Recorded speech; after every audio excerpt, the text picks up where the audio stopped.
제가 아는 목사님은요, 그 해마다 이제 김장을 하게 되면은 그 교회 규모가 우리 교회 정도 되는데 김장은 한 1,500포기인가 그렇게 하는 것 같아요. 그 김장을 그렇게 한 1,500포기 정도 가까이를 여전도원들하고 다 같이 이제 남전도회원, 여전도회원 다 같이 모여서 김장을 한 다음에 그 김장한 것을 그 종이 박스에 이렇게 담아가지고 노예 안에 한 100여 개 개척교회, 미자리 교회, 또 작은 교회 목사님들한테 그걸 이제 보내줘요. 그래서 그 해마다 그것을 하는데 보니까는 코로나 때도 또 열심히 해가지고 그걸 이렇게 하시더라고요. 원래 먼저 목사님이 그걸 하시다가 사임을 하시고 다른 데로 갔는데 이 새로 부임해온 목사님이 그걸 보고 감동을 받으셔가지고 이거는 이어가야겠다 그래가지고 그 해마다 그렇게 김장을 해서 하는데 그 김장을 해서 받는 목사님들이 얼마나 좋아하시는지 몰라요. 왜냐하면은 교회에서 김장 정도 할 수 있어도 그 교회가 어느 정도 이렇게 좀 자리가 잡혀 있을 때 여전도회라든지 같이 이렇게 김장을 할 수가 있지. 여전도회가 아직 자리도 잡혀 있지 않게 되면은 교회가 김장 담기도 어렵지 않습니까? 그러니까는 그렇게 보내주면은 그걸 받아서 겨울을 나는 목사님들이 참 고맙게 생각하고 사모님들도 고맙게 생각하고 또 지켜보는 우리도 그걸 볼 때 참 고맙게 생각하고 하는 아주 그냥 훈훈해집니다. 그러니까 사랑이라는 것이 참 좋은 점 중에 하나는 무엇인가 하면요, 그 사랑을 하는 것을 지켜보든지 그 사랑하는 것을 하든지 또 그 사랑을 받든지 전부 마음에 따뜻한 감동이 일어나요.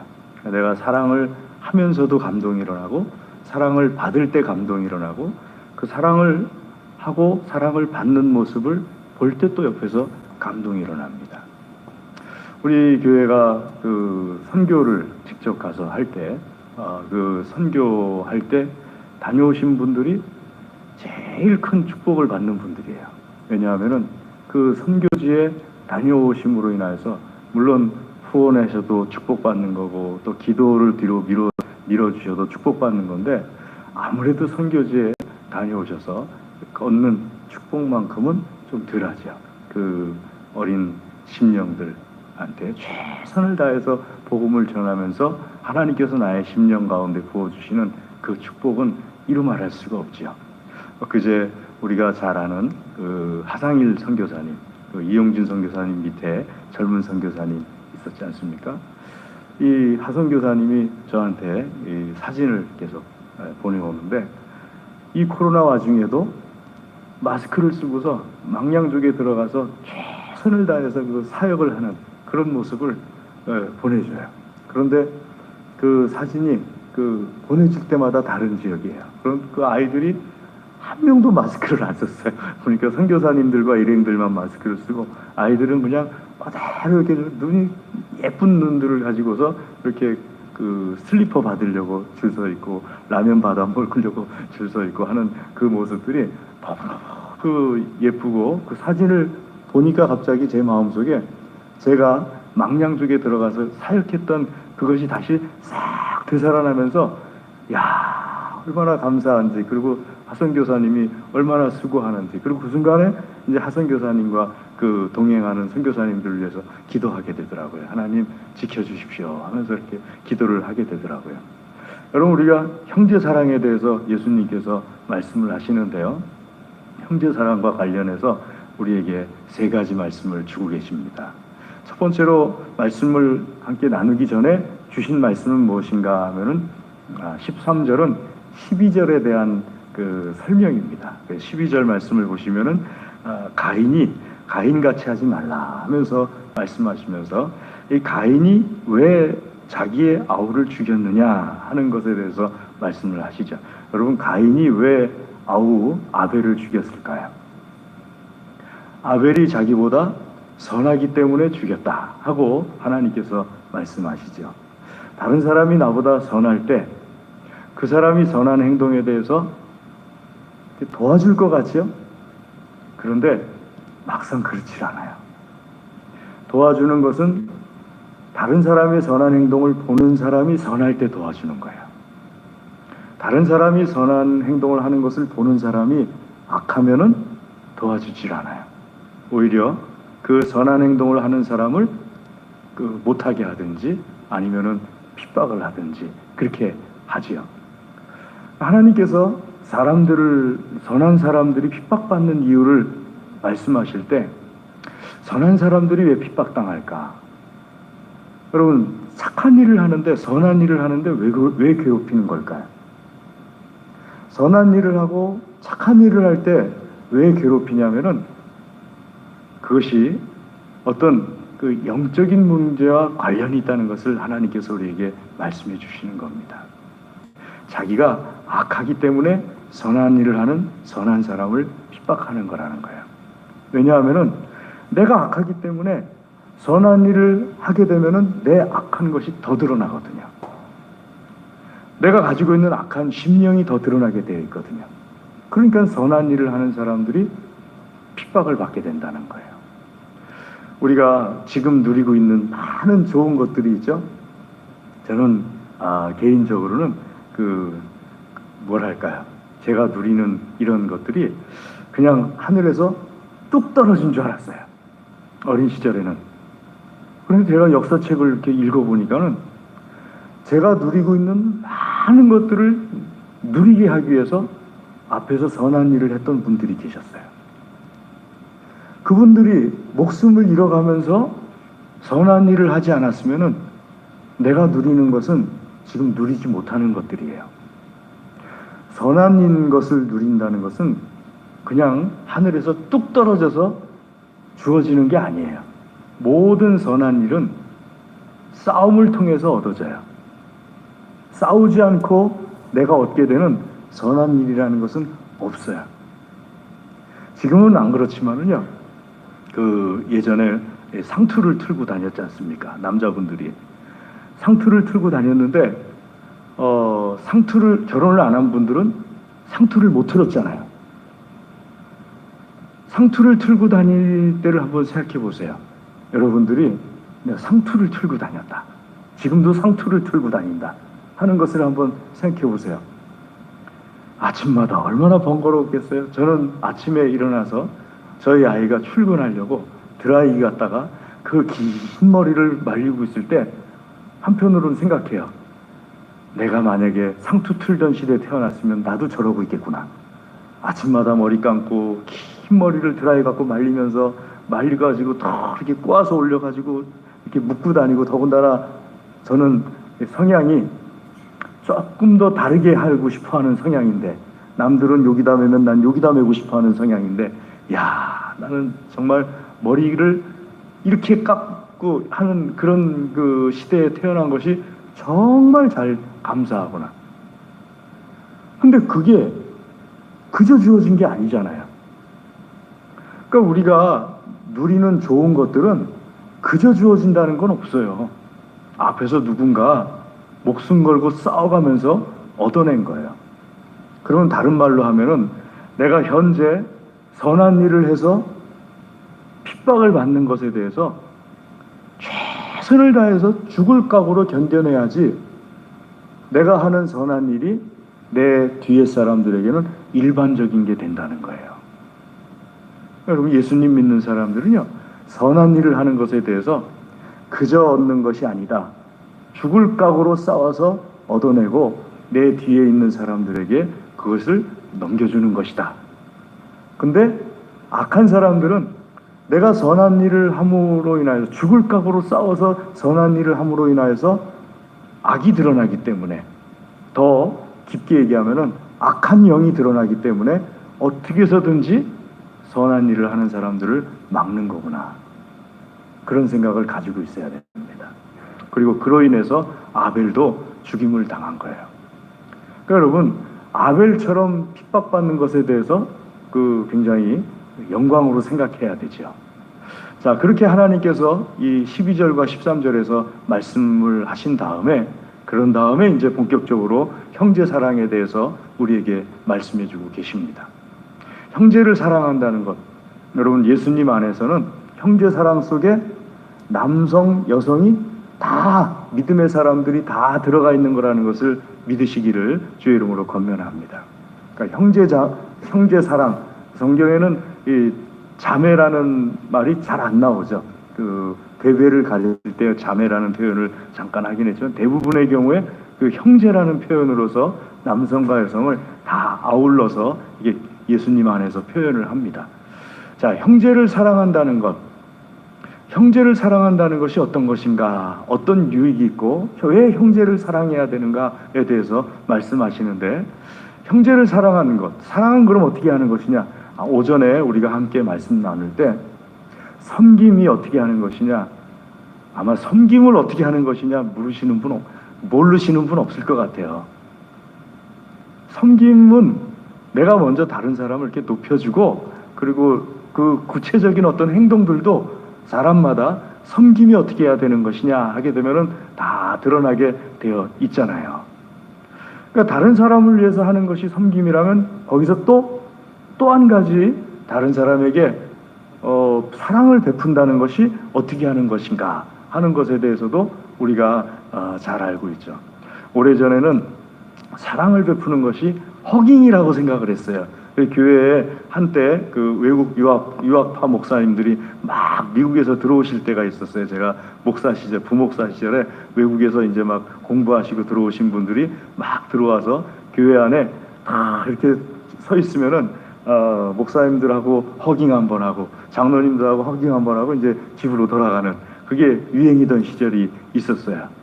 저희 교회 밑에 감리교가 있었는데 그 감리교에서 이제 그 목사님들하고 장로님들이 쫙 서가지고 이렇게 허깅이 뭐냐면 이렇게 끌어안는 거예요. 그 끌어안는 건데, 끌어안는 종류도 여러 종류가 있잖아요. 뭐 서로 허리를 끌어안는 게 있고 또 X자로 끌어안는 게 있고 뭐 여러 가지로 끌어안는 방법이 있잖아요.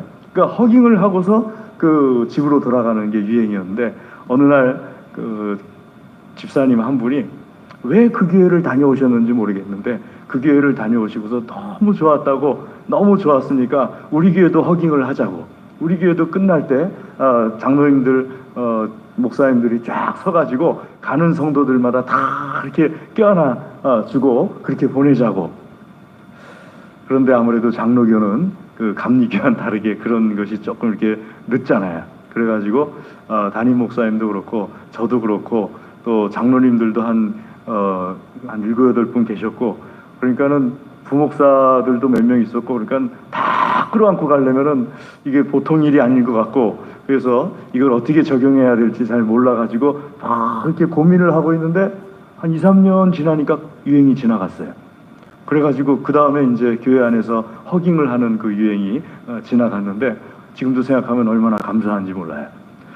사랑이라는 것에 대해서 우리는 그렇게 하는 거다라고 생각을 하던 시절도 있었지만, 지금은 사랑이 뭐냐 하게 될 때 어느 정도 머릿속으로는 다 그려질 거예요.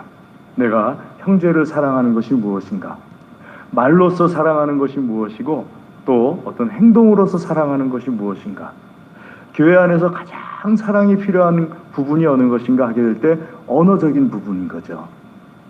그러니까 사랑에 대해서 말할 때 사랑을 담아서 하는 말이 있고, 아니면은 사랑이 안 담긴 말이 있죠. 또 사랑이 담겨져 있는 표정이 있고 사랑이 안 담겨 있는 표정이 있고, 더 나아가게 되면은 형제가 어려움을 겪을 때 내가 어떻게 사랑해야 되는지에 대해서 우리는 잘 알고 있죠. 자, 사랑은 하나님께서 형제 사랑에 대해서 우리에게 명령하신 부분이에요. 새 계명입니다. 예수님을 통하여서 우리에게 주신 명령이에요. 그러면은 그 사랑은 우리에게 무엇을 확인시켜 주느냐? 말씀 14절에 있는 것처럼요, 사랑을 함으로 인하여서 사망에서 생명으로 옮겨졌다는 것을 알게 됩니다. 사랑을 함으로써 사망에서 생명으로 옮겨지는 게 아니에요. 하나님께서 말씀하시는 것은요, 사랑을 함으로써 내가 사망에서 생명으로 옮겨졌다는 것을 알게 되는 거예요. 예수님 믿는 사람들이 사랑을 하게 되면은 왜 그 사람이 뜨거워지느냐? 내 영이 사망에서 생명으로 옮겨졌다는 것을 확인할 수 있는 방법, 사랑입니다. 다른 것으로 내 영이 사망에서 생명으로 옮겨졌다는 것을 확인할 수 있는 방법이 뭐가 있을까요? 영을 확인할 수 있는 어떤 정신적인 부분은 없어요. 영은 영이고 정신은 정신이고 육은 육이에요. 그런데 내 영이 사망에서 생명으로 옮겨졌다는 것을 확인할 수 있는 방법 중에 하나가 어떤 것인가 하게 되면 사랑이에요. 그 여러분들 선한 일을 하게 되면은 마음이 뜨거워지죠? 다른 곳에 가서 봉사를 한다든지 다른 사람을 도와준지 하면은 보람이 생기잖아요. 다른 형제를 사랑하게 되면은요, 내 영이 살아있다는 것을 내 정신적인 부분이 느끼게 됩니다. 그래서 내가 영생을 얻게 되었다는 것을 어떤 확인시켜주는 방법이 어떤 것인가 하면 형제를 사랑하는 거예요. 형제가 어려운 일에 처했을 때, 형제가 사랑이 필요할 때 그 형제를 위해서 어려움을 도와주고 사랑을 베풀어주는, 그것을 통해서 내 영혼이 살아있다는 것을 알게 되는 거죠. 사랑이 구원의 조건인 것은 아니지만 분명한 사실은 영혼이 살아있는 사람, 사망에서 생명으로 옮겨진 사람은 사랑하게 되어 있어요. 모든 사랑하는 사람들이 다 사망에서 생명으로 옮겨진 건 아니겠지만은요, 자기 자신이 예수 그리스도 안에서 영생을 얻은 것을 아는 사람들이 자기 자신의 그 상태를 확인할 수 있는 방법이 사랑이에요. 그리고 그 사랑을 확인할 때 그 사랑이 확인됨으로 인하여서 내 마음과 생각이 뜨거워지는 거예요. 내 마음과 생각 속에 어떤 그 활력이 들어오게 되는 거죠. 젊은이들이 사랑을 확인하게 될 때 그 젊은이들 속에 생동감이 넘치지 않습니까?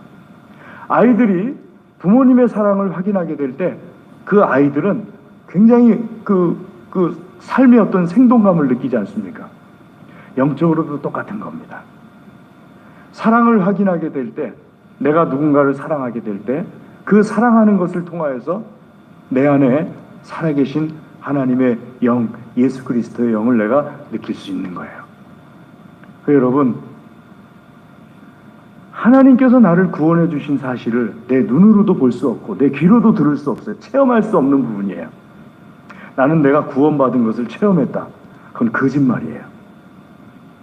그건 있을 수 없는 일이에요. 왜냐면요, 구원은 이 영적인 거예요. 전적으로 영적인 거예요. 근데 그 구원받은 것을 내가 체험할 수 있는 방법이 무엇이냐? 눈으로 보는 것이 아니라, 귀로 듣는 것이 아니라 사랑을 행함으로써 내가 구원받았다는 것을 체험할 수가 있어요. 예수 그리스도를 체험하기를 원하신다면 형제를 사랑하셔야 됩니다. 형제가 어려운데 내가 그냥 지나쳐간다. 말씀 15절 말씀 같이 읽어볼까요? 시작. 그 형제를 미워하는 자마다 살인하는 자니. 여기서 살인한다는 것은요, 영적인 살인을 말하는 겁니다. 형제를 미워하는 것은 영적으로 살인하는 자고, 영적으로 살인하는 자는요, 그 속에 영생이 거하지 않는다 하고 말씀하고 있어요. 우리는 그냥 형제를 미워하는 것을 그저 가볍게 생각하는 경향이 있어요. 하지만 참 조심해야 될 것이, 형제를 미워하는 것은 굉장히 미워하는 나 자신에게 악영향을 줍니다. 악한 결과를 가져와요. 우리 옛말에 이런 말이 있죠. 며느리가 미우면은 며느리의 발뒤꿈치도 밉다 하는 말이 있지 않습니까? 그리고 시어머니가 미우면은요, 또 반대의 경우인데, 시어머니를 미워하게 되면 시어머니를 닮는데요. 자, 시어머니가 미우면은 보통은 생각하기를 시어머니하고 달라야 되잖아요. 그런데 시어머니가 미우면은 시어머니가 미워하는 그 모습을 그대로 내가 드러낸다는 거예요.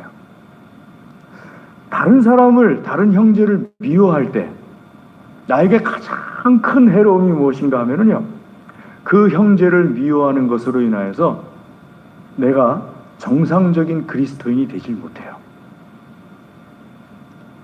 건강하지 못한 그리스도인이 돼요.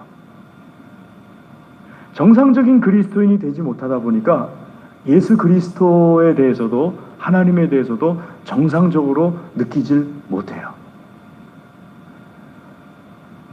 대상관계 이론이라는 것이 있는데요. 대상관계 이론이라는 것은 어떤 것인가 하게 되면은 어려서 혹은 어느 과정 속에서, 어려서가 아닐 수도 있어요. 어느 과정 속에서 부모님이나 혹은 대부분은 이제 부모님들에게인데 부모님에게 어떤 왜곡된 경험을 하게 될 때가 있습니다. 왜곡된 경험을 하게 되면은 하나님에 대해서도 왜곡되게 생각한다는 거예요. 가령 어려서부터 부모님의 도움을 한 번도 안 받아본 사람이라면요, 학교 갈 때라든지 뭐 어떤 그 것에 있어서 부모님의 도움을 한 번도 안 받아본 사람이라면요, 하나님을 믿음에 있어서도 하나님도 당연히 나의 부모님처럼 나를 도와주실 거다라는 믿음이 잘 안 자라요. 반면에 사랑을 많이 받고 자랐어요. 부모님이 원하는 대로 다 해줬어요. 그런 경우에는요, 하나님에 대해서도 그 부분에 대해서는 완전히 열린 상태에서 하나님을 만나게 돼요. 그 왜 그러느냐 하게 되면은요, 부모님이니까 내가 나에게 아무런 도움을 주지 않았어도 내가 말을 못하는 경우인 거지, 세상에 이 미워해도 미움을 표현하지 못하는 거지, 미움이 여기 있어요. 어떻게 없겠어요? 미움이 여기 있지. 내가 정말 필요할 때 부모님이라면은 나에게 이렇게 해줘야 되는데 당연히 해줘야 되는 부분에 대해서 우리 부모님이 나에게 안 해주게 될 때 부모님에 대한 미움을 내가 말은 못해도 여기에 담아두고는 있을 거 아니에요. 그 미움을 담아두다 보면은요, 내가 나중에 하나님을 믿게 되어서도 그 큰 뭐랄까요, 흠이 되는 거죠. 하나님을 믿는 데 있어서도 흠이 되는 거예요. 그 부분에 대해서는 믿음이 잘 자라지 않게 되는 거예요. 그러니까 사실은 부모님이 나한테 잘못한 건데 내가 부모님을 미워하다 보니까 그 미움으로 인하여서 나에게 오히려 해가 되는 그런 결과가 되게 되는 거죠. 어제 설교 준비를 하면서 그 동료 목사님한테 그 전화를 받았어요. 아무개 목사, 예, 혹시 그 트로트 가수 중에 그 어려서 아버지한테 아버지 어머니가 자기를 버리고 나갔대나요, 어린 시절에? 그랬는데 노래를 부르면서 치유됐다고 하면서 그런 가수가 있는데 들어봤어? 그래서 못 들어봤는데요. 이름이 뭔지는 모르겠는데 어머니가 어려서 어린 자기를 두고 집을 나가서 어머니에 대한 상처가 너무 많았는데 노래를 부르면서 치유받았다는 거예요. 그 무슨 노래를 불렀는데요? 부르면서 치유받았대요. 그랬더니 창밖의 여자였다는 거예요. 그래서 제가 창밖의 여자하고 어머니하고 무슨 관계가 있을까? 조용필의 창밖의 여자를 부르면서 치유됐다고 그러는 거예요. 그래서 제가 인터넷에 검색을 해봤어요. 도대체 어떤 가수길래 창밖의 여자를 부르면서 치유받았다는 것일까 하고 검색을 해봤는데 어느 남자 가수가 이렇게 나오면서 어머니에 대한 그런 거 나오면서 창밖의 여자를 부르면서 치유가 돼가지고 그 전까지는 막혀 있었던 것이 그 열려지게 되었다 하고 그런 기사를 제가 읽게 되었어요. 어머니가 얼마나 미웠겠어요. 아주 어린 시절에 자기를 버리고 집을 나가버렸는데 얼마나 미웠겠어요. 그러니까 그 오랜 기간 동안에 어머니를 미워하면서 이 가수의 마음속에 삐뚤어만 안 나간 것뿐이지 마음은 이미 다 삐뚤어 나간 거였잖아요. 행동만 삐뚤어 안 나간 거. 그것도 대단하긴 하지만 마음은 이미 다 삐뚤어 나간 거였잖아요. 그럼 그 삐뚤어 나간 하나님을 믿는다는 것은요, 사실은 마음이 중요하거든요. 하나님을 대하는 마음이 중요해요. 하나님에 대해서 내가 하나님과 관계를 어떻게 쌓느냐 하는 것은 마음이 중요하거든요. 근데 마음은 이미 다 상처받았고 다 삐뚤어 나갔어요.